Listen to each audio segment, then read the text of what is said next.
gets bigger and better every time. We're gonna meet today's up-and-coming designer, a true original, Zoe Grinfeld. Here's Zoe's story. I've had a love for fashion and jewelry since I was 6 years old. I was too young to buy any materials, so I would find whatever I had lying around my house and use it. My middle school was my runway. The queen. I would really come to school wearing the most out-of-pocket things, and it just built up my confidence. It didn't really matter what I found, whether it was board games, record albums, bubble wrap, Legos. I could really turn anything into something wearable if I tried hard enough. I've created 7 different collections and have had the opportunity to showcase them in a various number of gallery and runway shows. I lean towards a very campy aesthetic. I don't think I'd ever describe anything I've made as basic. A lot of my collections are also emotional coping mechanisms for me. I think my love for fashion really pulled me out of a lot of dark places and set me up to be the strong and confident woman I am today. We're going to meet Zoe in a minute, but first, let's see her collection for our up-and-coming designer series. Here we go. Oh, wow.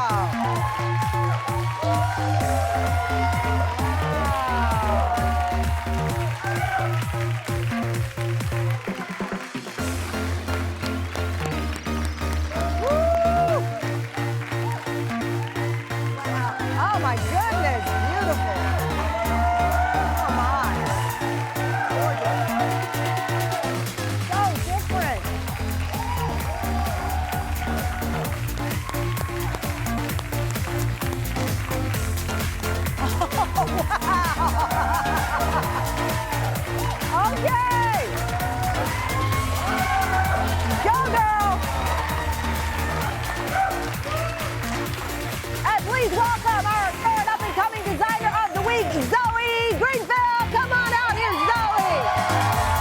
So fun. Oh my God.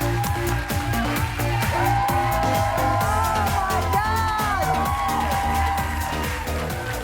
Give it up for Zoe. And we're going to talk to Zoe about her runway look. She's going to tell us about what I'm wearing. But first, we have a quick update from one of our prior designers, Karika. We'll be right back with Zoe and her collection. Hey Tam fam, it's Zoe. I'm gonna show you how to transform this denim skirt from basic to extra. I was inspired by a craft my mom and I did when I was little called Dream Pockets, where we paint on old denim pockets, hang them on our fridge, and write little notes with dreams to put inside.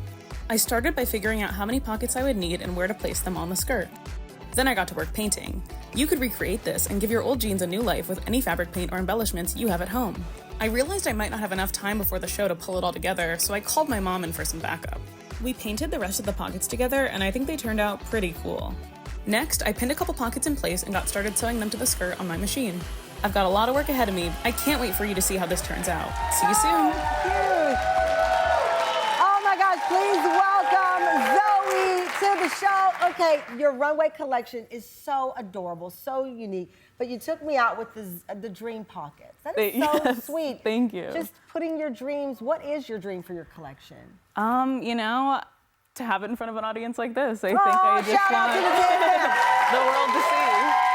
So, one of the things that we were intentional about with this series, I did not want this to be a competition. I didn't want designers to feel that they were up against someone else, because you should have the freedom to be as unconventional and, you know, as chaotic and fun as you want to be. And you have definitely done that, ma'am. Thank you. In this collection, you normally create, you said about 15 pieces for a collection? Yeah, 8 to 12, 8 to 15, depending on And where do you find your materials? It ranges. I mean, some of the pieces in my more recent collections have been things I've been holding on to for like 10 years. You know, it's like I see something, I'm like, that could be something one day, and then you just box it away and wait, you know, for it until to have it's its moment. time. Yeah. All right, so this, let's start with my look, which I absolutely love. Yes. Okay. There is a famous group called Cameo back in the 80s, nice funk group. I felt very Larry Blackman when I walked, like, word up. I mean, this is gorgeous. Tell us about this one. Yeah, so this was from a collection I did inspired by board games. I wanted to play around with the idea of it being like an actual playable checkerboard. And for people who don't believe you, let's show them this is an actual game board. Yeah, it's magnetic in the back. So, oops. Unless it doesn't want to be. Here, we'll try again. Yeah, I got another one up my sleeve. So there's a magnet on the back. You're finding the magnet. Yeah, I sorry. probably moved your magnet. I know. Okay, it's on here somewhere. It's not sticking, but... But the magnet, so this is an actual game board. Yeah. But I I love the oversized nature of it. I love this as a statement piece. I think you could rock this on a red carpet. The Grammys are coming up. I could see somebody in the Grammys rocking the red carpet in this. All right, let's look at the next look you have here. Tell us about it. Yeah, so this was inspired by a necklace I made when I was 11 out of all my dolls' heads. It was just sort of like whatever I could find in my parents' basement. Okay, so full disclosure, no dolls were injured in the making of this jacket. Yes. But I love that. This is what I mean by the whimsical. Open up the jacket. You can actually see the dolls are there. And it took over 5 years to source all of them. It was like a big community effort, and then around 5 months to actually make, and around 500 doll heads. What was it about the doll head that inspired you? I think it was just like this sort of like campy idea it's campy, of like making a fur coat, but like out of like It's very Gaga, hair. very Lady Gaga. And the pants are so fun. I designed this print actually by scanning a wig covered in hair clips and then just like blowing it up to super high resolution and digitally printing it. That's phenomenal. You look fantastic. And I love the extra touch of the earrings. So fun. And your next look, Michelle, this is so this was from a collection I did called Family Portrait, and it was sort of this idea of like a narrative of a family. So each look in the collection had like different like sort of character, and so this was kind of like the mother figure made out of like tea towels. Like I wanted to sort of find like a domestic item and like subvert it. So these are tea towels. Yeah, and something I played around with like through sort of like designing with sustainable materials is like how to preserve the original material. So like all of these tea towels were not cut into, so I could take this dress apart and give everyone a tea towel today if they wanted to, and it would still be preserved as the original material. It wasn't cut I love into. that you kept, like you said, the tea towels in this case, you didn't cut them all up to make something. You kept them in their original form and then built something from that creation. This is beautiful. Thank you so much, Michelle. Our next model, Julia. Now, I'm going to tell you now, if you don't want someone to hear you coming, do not wear this. These are all keys?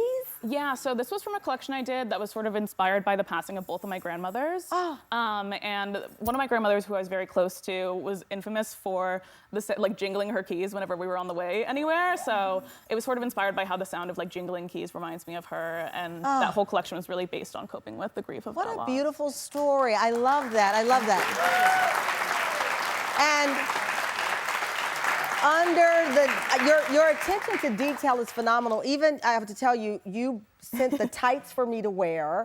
You sent the earrings, which are pieces of chess. They're poker chips. Poker chips as well. And then each of the models has very intricate details that tell the story. With this, I've noticed under the net here, the lining. It actually closes with a lock and key also in the back. Look at that, a lock and key. And the lining has keys on it as well. Yeah, it's a print of the keys. I love this collection. I am so happy that you sent in your looks. I love the whimsical nature of it. I love the adventure. I love the more is more.